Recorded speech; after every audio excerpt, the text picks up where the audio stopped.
KPSC ಮರುಪರೀಕ್ಷೆಗೆ ಸರ್ಕಾರ ಅಸ್ತು, ಕರ್ತವ್ಯ ಲೋಪವೆಸಗಿದ ಅಧಿಕಾರಿಗಳು ಅಮಾನತು.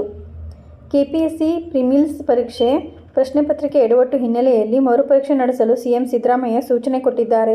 ತಮ್ಮ ಎಕ್ಸ್ ಖಾತೆ ಮೂಲಕ ಮರುಪರೀಕ್ಷೆ ನಡೆಸುವ ಬಗ್ಗೆ ಸೂಚನೆ ಕೊಟ್ಟಿದ್ದಾರೆ. ಕೆಪಿಎಸ್ಸಿ ಪೂರ್ವಭಾವಿ ಪರೀಕ್ಷೆ ಪ್ರಶ್ನೆ ಪತ್ರಿಕೆಯಲ್ಲಿ ಕನ್ನಡಕ್ಕೆ ಅನುವಾದ ಮಾಡುವ ವೇಳೆ ಆಗಿದ್ದ ಲೋಪದೋಷಗಳ ಹಿನ್ನೆಲೆಯಲ್ಲಿ ಮರುಪರೀಕ್ಷೆ ನಡೆಸಲು ಸಿಎಂ ಸೂಚನೆ ನೀಡಿದ್ದಾರೆ. ಕಳೆದ ಆಗಸ್ಟ್ 27ರಂದು ಕೆಪಿಎಸ್ಸಿ ಪೂರ್ವಭಾವಿ ಪರೀಕ್ಷೆ ನಡೆದಿತ್ತು. 2023-24ನೇ ಸಾಲಿನ ಗೆಜೆಟೆಡ್ ಪ್ರೊಬೇಷನರ್ ಗ್ರೂಪ್ ಎ ಮತ್ತು ಗ್ರೂಪ್ ಬಿ ವೃಂದದ ಒಟ್ಟು 384 ಹುದ್ದೆಗಳಿಗೆ ಪ್ರಿಲಿಮ್ಸ್ ಎಕ್ಸಾಮ್ ನಡೆಸಿತ್ತು. ಸುಮಾರು 2 ಲಕ್ಷಕ್ಕೂ ಅಧಿಕ ಅಭ್ಯರ್ಥಿಗಳು ಈ ಪರೀಕ್ಷೆ ಬರೆದಿದ್ದಾರೆ. ಆದರೆ ಈ ಪರೀಕ್ಷೆಯಲ್ಲಿ ಕನ್ನಡದ ಕಗ್ಗೊಲೆ ಮಾಡಲಾಗಿದೆ. ಕನ್ನಡದ ಪ್ರಶ್ನೆಗಳನ್ನು ತಪ್ಪಾಗಿ ಕೇಳಲಾಗಿದೆ.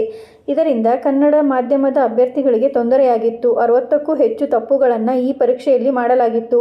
ಕೆಪಿಎಸ್ಸಿಗೆ ಗೆಜೆಟೆಡ್ ಪ್ರೊಬೇಷನರಿ ಹುದ್ದೆಗಳ ಪರೀಕ್ಷೆಯಲ್ಲಿ ಕನ್ನಡಕ್ಕೆ ಅನುವಾದ ಮಾಡಲ್ಪಟ್ಟ ಪ್ರಶ್ನೆಗಳು ಅಸಮರ್ಪಕವಾಗಿದ್ದವೆಂಬ ವಿಚಾರ ನನ್ನ ಗಮನಕ್ಕೆ ಬಂದ ತಕ್ಷಣ ಪರೀಕ್ಷಾರ್ಥಿಗಳಿಗೆ ಅನ್ಯಾಯವಾಗಬಾರದೆಂಬ ಉದ್ದೇಶದಿಂದ ಮುಂದಿನ 2 ತಿಂಗಳುಗಳ ಒಳಗೆ ಮರುಪರೀಕ್ಷೆ ಮಾಡುವಂತೆ ಕೆಪಿಎಸ್ಸಿಗೆ ಸೂಚನೆ ನೀಡಿದ್ದೇನೆ.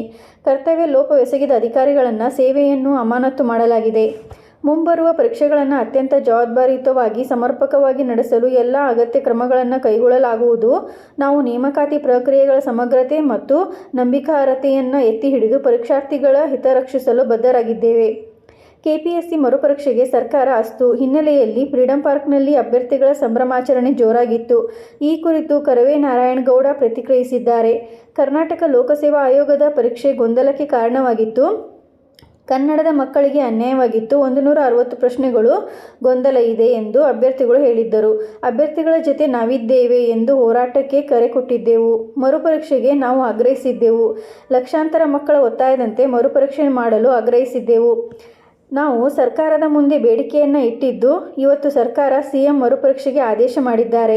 ಮರುಪರೀಕ್ಷೆಗೆ ಅವಕಾಶ ಕೊಟ್ಟಿರುವ ಸಿಎಂಗೆ ಅಭಿನಂದನೆ ಸಲ್ಲಿಸುತ್ತೇನೆ. ಯಾವ ಅಧಿಕಾರಿಗಳು ಈ ಲೋಪಕ್ಕೆ ಕಾರಣವಾಗಿದ್ರಲ್ಲ ಅವರಿಗೆ ಶಿಕ್ಷೆಯಾಗಬೇಕು.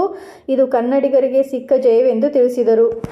ಇದೇ ರೀತಿ ಮಾಹಿತಿಗಾಗಿ ನಮ್ಮ ಚಾನಲನ್ನು ಸಬ್ಸ್ಕ್ರೈಬ್ ಆಗಿ ಮತ್ತು ಶೇರ್ ಮಾಡಿ. ಧನ್ಯವಾದಗಳು.